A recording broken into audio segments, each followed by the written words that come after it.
ojoojúmọ́ pẹ̀lú Olúṣẹ́gun Ládébùà.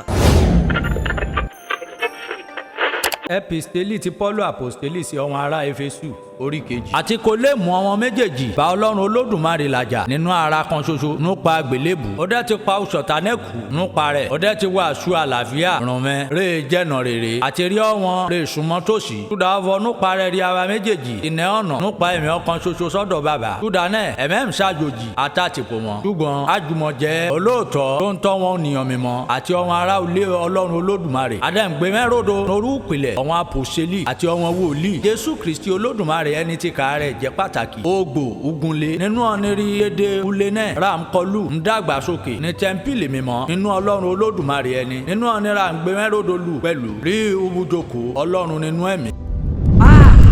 Bíbélì dùn ká èdè Ìjẹ̀bú pẹ̀lú Olúṣẹ́gun Ládébùà.